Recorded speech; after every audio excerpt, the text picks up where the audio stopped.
Hello once again, I'm Extra Life, and this is a guitar I was hoping to add to my collections. However, there's a couple of things that need work on this guitar, so I thought we could take a look at it and see if it's something we can fix. This is a Yamaha FG-75 from the early 1980s, I believe. It belonged to my uncle, and he wasn't much of a guitarist, he never played it that much, but I was hoping to keep it more or less for sentimental value, and because I don't own a steel string acoustic guitar. It's always nice to have that option available. But because it was left with the strings on it for many years, it developed quite a bit of a bow in the body and the neck. I actually brought it to a luthier over in Michigan, and they told me it would be probably far more than the value of the guitar to pay to have it professionally repaired.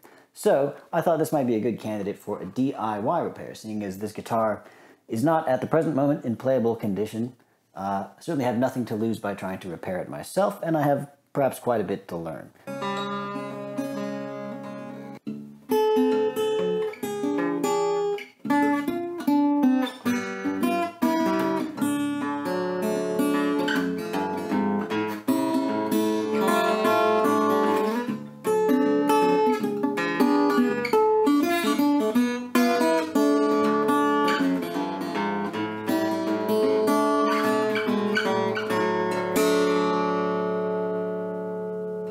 So this Yamaha FG-75 is a parlor-sized guitar. It's more or less the most entry-level guitar that Yamaha made. So I tuned it down into what I believe is more or less open C, or standard tuning down to C. And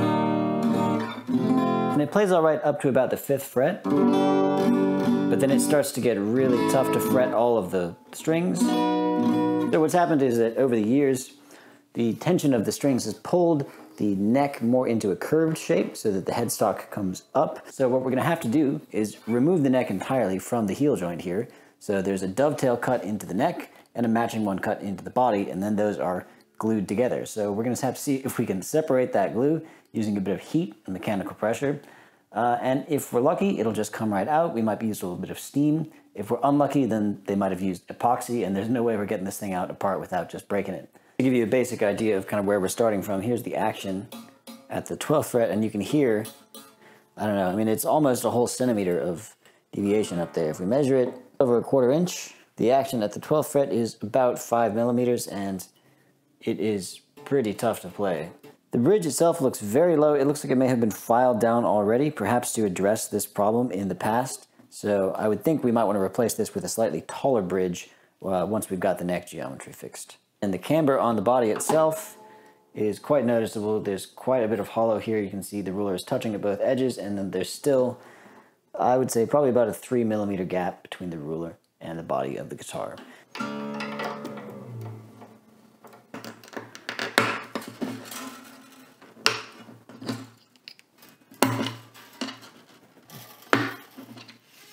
Alright, so I've got the strings off and I've taken a couple measurements off the neck here. The people will kind of explain different methods of calculating how to change the angle of a neck. The simplest way I've found is actually to measure something called the bridge dive. You measure kind of this distance, how far below the top of the bridge it is. If we measure along the lowest measurement here we get is about 1/5 of an inch. And of course you also need the distance from the bridge to the 12th fret.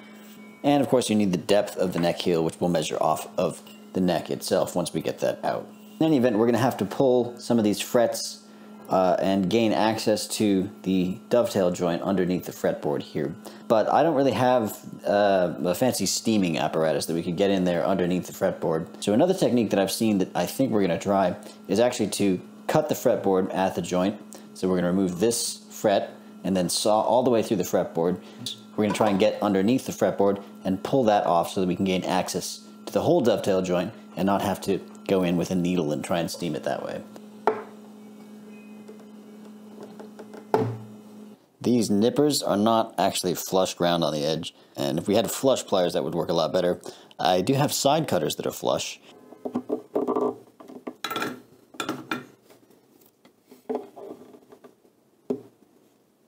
I'm just going to use the smallest saw I have, which is a very fine pull saw, Japanese style. 19 thousandths of an inch, 17 thousandths of an inch.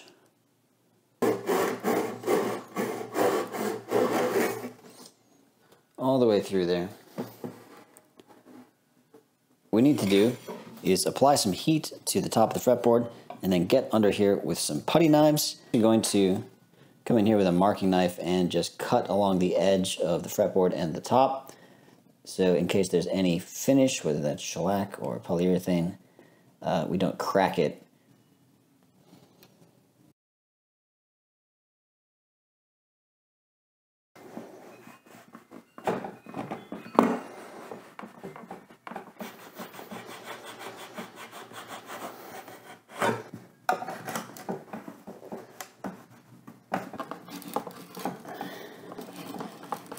There we go.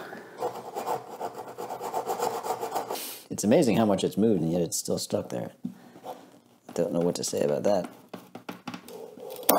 There it goes. And that gives us access to the dovetail joint itself. The construction of the guitar, we have, of course, the top, which was unfinished, and the fretboard was glued to the top of that. And then these two pieces here came from the dovetail itself. So the heel of the neck slots into the body, into what's called a dovetail block, which is inside the sound hole here. There's a separate piece, I think it's maple, that just creates a wedge shape that this neck can slot into. And that's tapered in two directions so that as it slides down, there's a positive stop, essentially.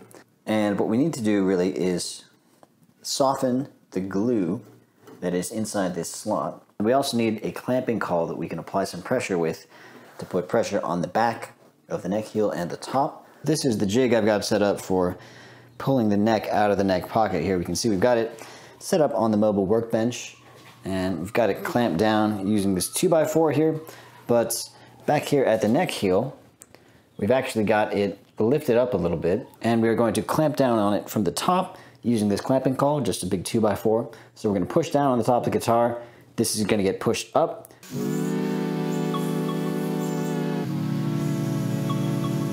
Alright, that seemed like it was taking forever to heat, and I couldn't feel any heat building up on the joint itself, so I got a new plan. I remember that I had some of this heating tube hose that I was going to use to fix my truck, didn't end up needing it, so I have about 6 feet of this.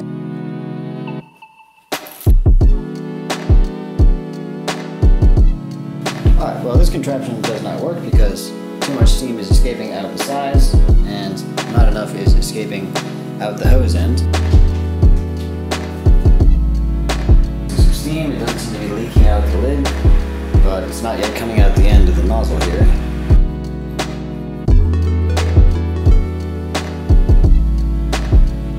Possibly we'd have better luck if we just shorten this hose.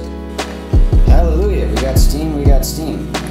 I shortened the hose and I reconfigured the way that fits into the kettle to try and make it a little more of a flare fitting. It seems to be holding, at least with the shorter hose. Who knows what the actual fit was, but... So if you can't see this, I had to move the whole guitar closer to the stove. With a little stick of walnuts for this tiny little strip of end grain, which is already soaked through.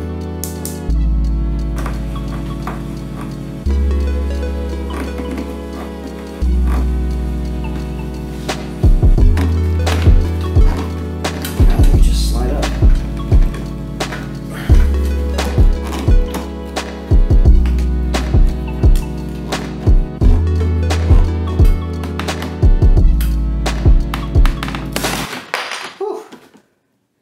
This came ricocheting up, but that just took a lot of pulling in addition to as much clamping force as I could squeeze on that.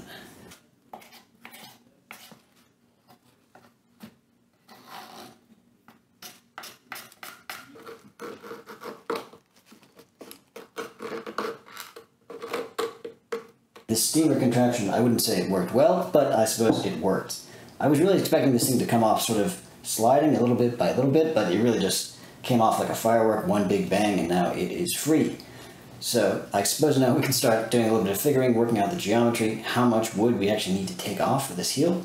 When it comes to doing the math and figuring out a neck reset, I am not an expert, so I consulted one. The best information I found online is on a blog called Hayes Guitars, and there's an excellent series of articles on everything related to neck resets. If you're going to do one, I highly recommend you read these.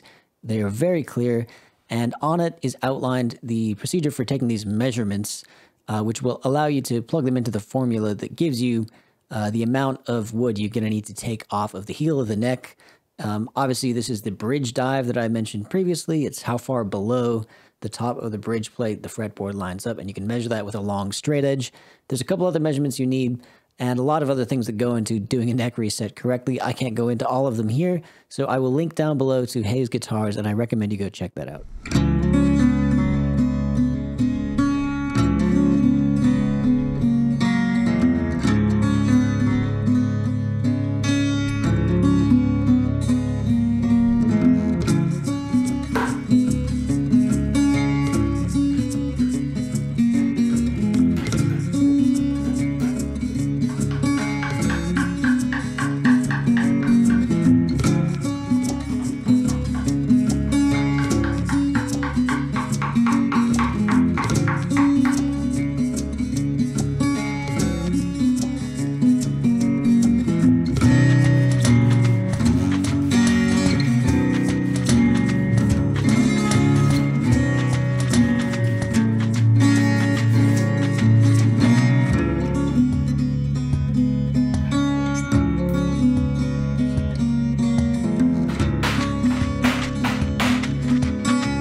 Alright, after a little bit of time shaping this joint, I think it's fitting quite a bit better, and I'm pretty pleased that the angle of the frets in kind of their low resting position here is landing right between kind of the top of the bridge and the top of the saddle. So I think that's a good place to leave it for now.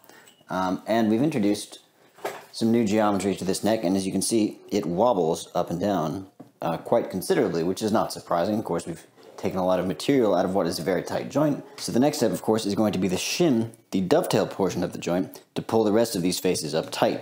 And then we can start doing the very final fitting, making sure that all of these gaps close up and the thing stays tight under tension.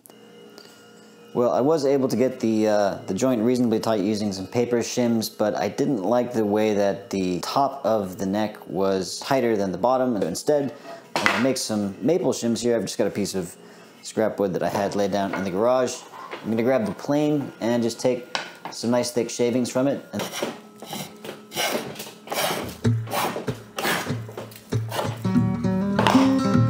think I've got a nice paper thin shim here that should be easy to sand. And that is 10 thou. I was trying some cardstock earlier, it was way too thick, so I think this will work well.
I've got this kind of trued up and fitted.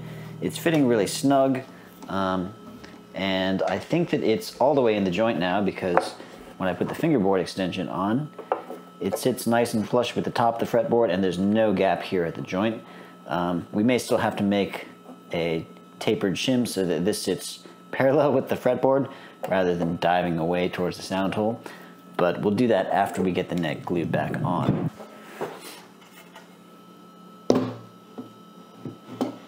Okay, you can see we've got the neck angle for this set pretty well now. We're clearing the bridge on all sides of the fretboard.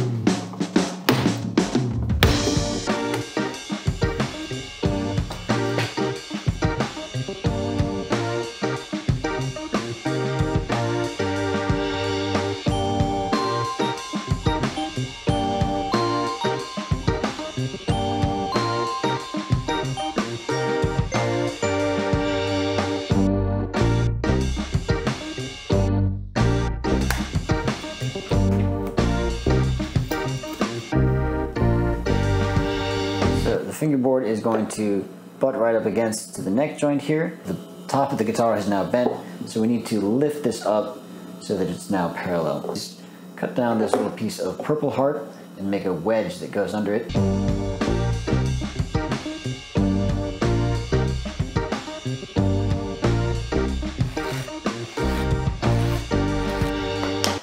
Alright, I've got this wedge blank more or less cut down to size, and now I need to thin it down.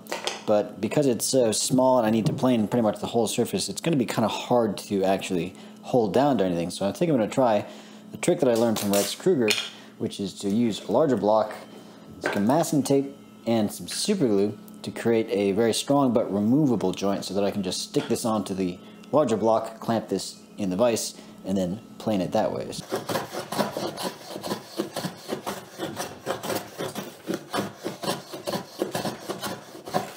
It is slow going, but we are getting this thin. So now we're at roughly final dimension here. I'm going to start thinning out this far end and try and make it taper all the way to a feather edge.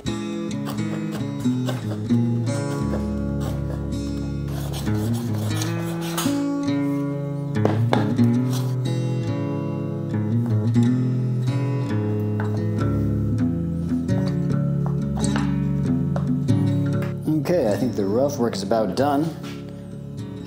I guess that means it's time to try and fit these together.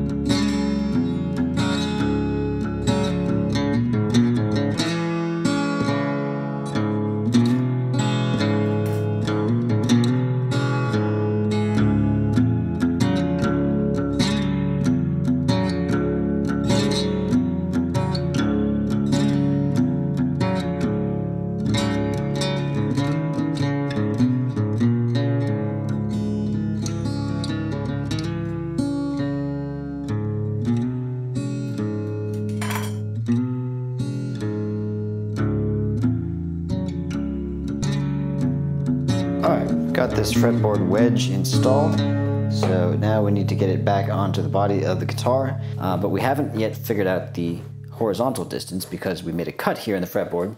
So I'm just going to clamp against the blade of the saw, take that out, and then let that dry.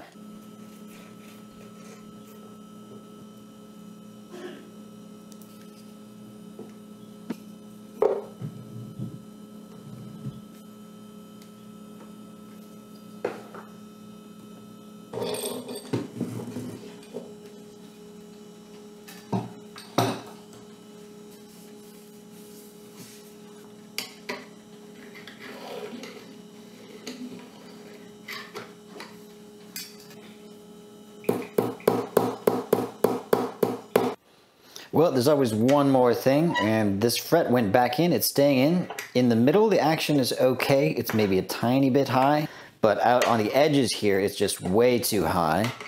And I'm thinking it's because when we kind of took the fret out, we did it a little bit violently from the edges, and we probably took some of the radius out of it. So we need to put that back in.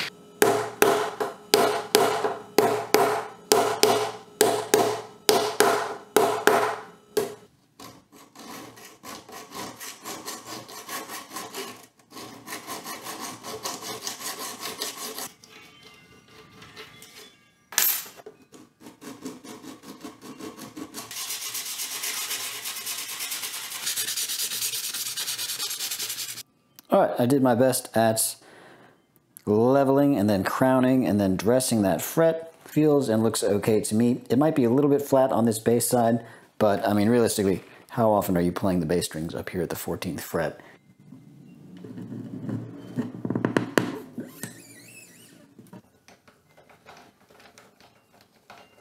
I've got some new strings on here and I'm letting this come up to tension. I don't think we're quite up to concert pitch yet, but it seems to be holding in tune.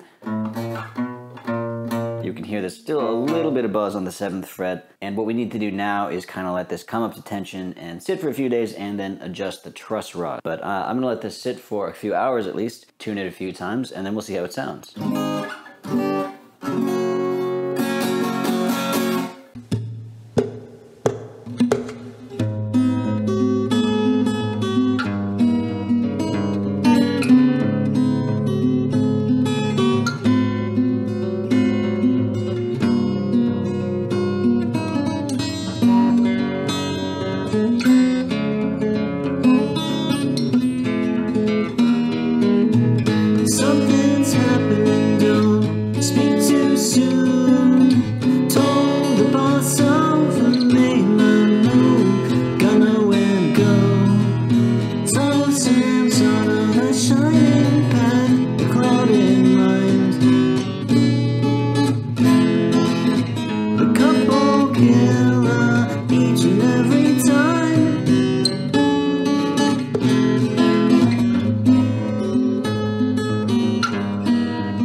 Well, there you go. I think that's a pretty successful neck reset on this vintage Yamaha FG.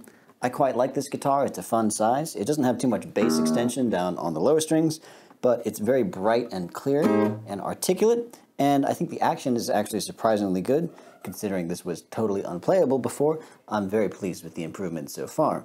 Overall, this was quite a daunting process. It took me, I think, 2 full days just to get the neck out, and then quite a few nights and weekends to get the whole thing put back together and set up properly. One of the things that I've learned is that luthiery is not exactly woodworking. I feel pretty confident building furniture and even larger stuff like boats, but when you get down to the really fine details where the angles have to be super precise and everything, you pretty much only get one shot to do because you've got to glue it in. The level of precision that you need is so much higher, and I don't really have the skills or tools to do that. It would be possible to put more modern hardware on an acoustic guitar, make it more adjustable, have it be something that you could maintain for the lifetime of the instrument and not have to do all of this fancy woodwork on. But then you might end up with something like a hybrid, I guess, maybe like an archtop guitar that they would have made back in the 1930s. So people have tried lots of different variations on these instruments, and these are the designs that have stuck around for a reason, I suppose. I want to thank you all for watching, and before I go, I want to say a huge thank you and shout out to my supporters over on Patreon who have been very patient with me and who make these videos possible. It means the world to me to have your support. It means that I'm able to take the time to make and edit these videos. So thank you very much for watching, and if you're interested in getting a little bit of bonus content as well as early access to all of my new videos, head on over to patreon.com/extralife and become a supporter today. Well, I think that about does it. I'm really excited to have this up and playing again. I'm going to record some more music with it, of course, and I hope you enjoyed that little sample of what it sounds like. Thank you very much for watching. I'll see you next time.